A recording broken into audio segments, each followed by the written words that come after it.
Hello everyone, বন্ধু বান্ধব সবাইকে ভাড়া করে নিয়ে চলে এসেছি বিয়ার র্যাঙ্ক খেলতে। আর প্রথমে একটা বান্দাকে শহীদ করে দেওয়ার পর আমার টিমমেট দুটো কোথায় যেন টপকে গেল। আর একটা টিমমেটও হামাগুড়ি দিচ্ছে, তাকে আগে রিভাইভ দেওয়ার পর আবার মরে গেল। ভাই क्या खा के कैंप पे आ गए थे, क्या खा के आ गए? मरे ही जा रहे और मैं रिवाइव देती जा रही। गार्डियन एंजल बन गई हो गया और मत ऐसा मर। कितना बड़ा रिवाइव दूर है, टोकन इकट्ठा कर करके मेरा क्या ही बोले, इतना टोकन मेरे जेब में रहता तो आज मैं अमीर बन जाती। अब छोड़ो, बहस करने के क्या फ़ायदा। এখানে একজনকে আমি আলু বম খাইয়েই স্বর্গগামী করে দিয়েছি।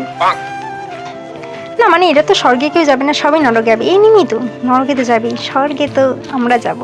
কিন্তু আমার টিমমেটগুলো ইতিমধ্যেই স্বর্গে চলে গেছে। ভাই আমি আর আমার ডাইনামিক ডো বেঁচে আছি, সবাই উপরে চলে গেছে। গেলে কেসা লাগা হেডশট। কিল ফিনিশ হওয়ার আশায় ঘুরোঘুরি করছিলাম। বেঁচে আছে আর একটা বান্দা, যাকে আমার ডাইনামিক ডো প্রচুর ড্যামেজ দিয়েছে, কিন্তু কিলটা আমার হাতে। লাস্ট বান্দা বুইয়া।